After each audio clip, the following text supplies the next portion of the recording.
What is up, guys? I'm back again. Hopefully for good this time. I'm not sure. I'm not gonna make promises again. So since the last video, I had to take the truck back to the dealer, and believe me, it has not been in the dealer for 4 or 5 months. Even though it feels that long, you know, it hasn't been in the dealership for that long. So what actually happened was, after replacing so many solenoids on the transmission, we realized that just wasn't fixing the issue. So we went ahead and replaced the TCM, the transmission control module.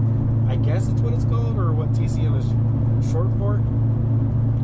That seemed to have had worked for 1 day. After that, I took it to my parents' house, and on the way there, it kicked back into 4th gear and was just stuck again. It wouldn't shift up or shift down. When I found out what would actually fix it was when I completely put the truck in park, shut it off, took the keys out of the ignition, and opened up all, or just at least the driver's door. The driver's door, it would take away that problem, and I guess it would reset everything, let all electrical components just settle and die out, because it would run perfectly fine after that. Maybe 30 miles down the road, the truck alone would just clear the service engine light alone. And it seemed very weird to me. I didn't know what was going on. So that was on a Friday, I want to say. Saturday morning, I took it back to the dealer. The dealer told me to leave it with them for about an hour. They were going to take apart the whole pigtail, everything electrical down there. They took it apart and cleaned it with electrical cleaner. And shortly after that, I was putting it in reverse, and it kicked out of reverse into neutral, set shift in to inhibit, or I don't know, something like that. So I called the dealer back. The dealer told us they would look into it, or told me they would look into it. Eventually, I never got a phone call back from them or anything. They never even called back, and I never bothered calling back, because since that day, it's been like 4 weeks now, and the truck has been running pretty good. I mean, only thing that I can see that's wrong is when I do floor it from 3rd to 4th gear, it kind of hesitates to shift out of 3rd into 4th, but it'll shift. I'm not sure if it's because the new TCM has not matched up to the computer on the truck. If y'all know anything about that, let me know. I'd like to know about that. But that is my theory. But the steering wheel started wiggling a little bit, and I don't know. I've had tires fall out from underneath my vehicles, so I'm not in the mood to call a wrecker out to wherever I'm at just to pick my truck up, because I was too cheap or too lazy or procrastinated buying a good set of tie rods. Look at this, four-way tractor. You can go, sir. Isn't that crazy? I live in Amarillo, Texas, a city where like there's 200,000 people, and you see that kind of stuff out here. So we're gonna get started with this. I don't know if you can tell how small GM made these tire rods. I mean, look at this little thing. It's not. You can see why a lot of people actually replace them, but I don't know. Stage 3 right here. Thing is huge. It doesn't look as big in the camera, but they're pretty big, extremely big. So we're gonna go ahead and pull that one off right there.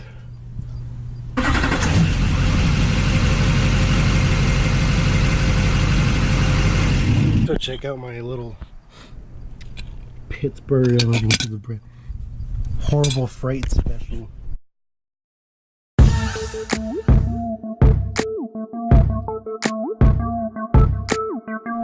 Extremely easy. I'm not sure how promising that is, but look at this. It's just turning super easy.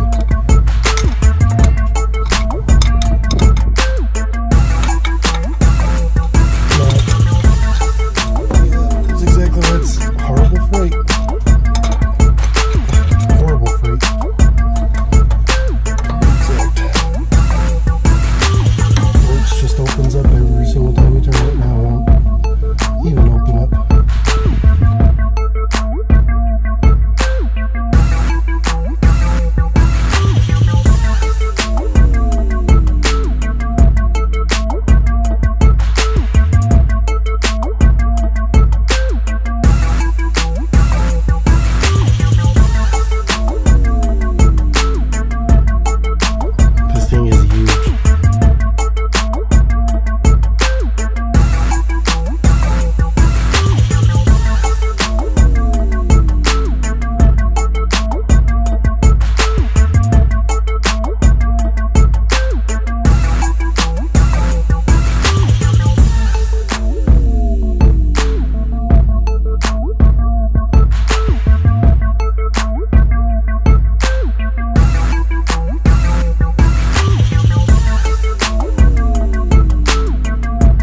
are done. Stage 3 PPE forged tie rod. There's the name going across right there. So I'm sure the passenger side is basically the same. So I'm not going to put you out through the pain of watching me struggle for that. If I come across anything different on the passenger side, then okay, but I'll be right back and I'm going to try and knock it out real quick. Well, we are done. Just like that, we got that tie rod in there. Gonna get him greased up later on today, or maybe get the mechanic to go ahead and grease him. And that one is done. Wasn't too bad of a job. Now, this, I did this roughly 2 months, a month ago. I'm not sure how long exactly it was. There's just those fender well lights. I'd have to get a better picture of them in the night, but like they got their own app. So you come in right here, you click on the Bluetooth thing. Well, I canceled it. Click search. I'll bring it up right across the screen right here. Say successful connection. Click OK. Just like that. You could change these colors out. I'll put a description in the link on these. It's something really cool. You can actually change the speed of the strobe, the brightness. I think this is a bright. Yeah, this is a brightness.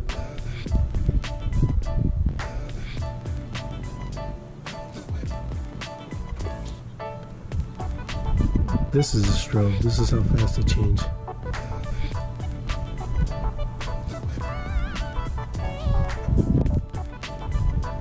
So, pretty cool little thing. Nothing too fancy, but it gives it a little bit of character. Other than that, I'll really change this window tint. Got darker window tint all the way around, front and back. You can see through the back. Well, and actually, you can barely see through the front one. But let's take this thing out on a little test drive. Cleaned up all of my mess. We're gonna go out on a quick test drive. Gotta see how straight these tires are first. A little turned in. A little turned in. They're running at a little bit of an angle, but it's going to the alignment shop tomorrow, so I'm not too worried about it. I want to see how good of a feel this truck gets on the highway, or if it still has the shakiness going on. Let me get this air conditioner going real quick. Alright, let's go. Right away, first thing I'm noticing is it's a lot stiffer. Make sure I'm not going to hit anything back there. It's extremely stiffer on every bump. You feel every single little bump. Now, you still have this little bit of play in it. I don't know if you can tell that little tiny play. Oh, stop it. You see this play? But, I mean, the steering wheel's a little crooked too. But it should get fixed at the alignment shop. Hopefully, I'm not sure. I'm not feeling the wobbliness it had whenever you would pick up speed. So, I don't know. I guess I don't know. That's it. I mean, you can feel the turn a lot easier now. A lot better and a lot, I don't know, smoother, you can say. Oh yeah, the jerkiness. I think it's good. I mean, I like it. I'm gonna have to wait till I get it in alignment and maybe show y'all on the next video or something how good it's running. It's still a little loose. I wish it was a little tighter on the steering. Maybe I need a new steering stabilizer shop or something, or get one of those rough country steering stabilizer kits that are supposed to keep the truck in a straight line if you're towing something. So maybe it'll help it while it's not in the process of towing something. But You know, with that being said, guys, I think this is going to be it for this video. Again, I really do appreciate y'all for everything y'all are doing. Still sticking around. Subscribers that I've had for a while now, and subscribers that just have recently joined, even if I haven't posted a video for quite a long time. I'm going to give credit to Truckmaster. He posts a lot of good content about a Duramax. I think he's got the LBZ. I'm not too sure. But he's actually the one that I stole the how-to. And I mean, it was a basic concept. Just turn your steering wheel to the left, whichever side you're going to work on. Just turn it in that direction, and just take it off from the spindle, then loosen it up from the, I don't know, the steering shaft. I don't really know what you call that. Take it off from there, measure them, tighten them down, make it snug, then put it back in the same way you got it out, put it back in the backwards way. If that makes any sense. So if it doesn't, leave some comments below. I'm more than happy to answer any questions y'all may have over this stuff. Pretty soon I'm gonna be ordering a cheap LG EGR delete kit. So when I say cheap, I'm talking about $200 on Sinister Diesel, or on what is it, Alligator Performance. Those EGR delete kits are, I don't know, I've heard they run from $600 to $800, $900, and let's face it, I'm not in the budget to be spending that much. Now I do know I own a diesel, and I should have been prepared for all this a long time ago, but then again, it is my first diesel, so I'll probably be ordering me a $200 one I found on the internet, and be installing that here pretty soon. I have a friend that has HP tuners on his truck, so I may not even be going with EFI Live anymore. I may still go with the DSP5 switch, but we may be doing HP tuners, custom tuning on each setting. Now, I don't know how good that's going to work out, but he said if it doesn't work out too good within the first week, we'll go ahead and put it back on the tuner, and he has already pre-tuned, or how do you say it? He's got already set tunes for the truck, so I don't know. Something to look forward to. So until that time, guys, I will see y'all on the next video. Go!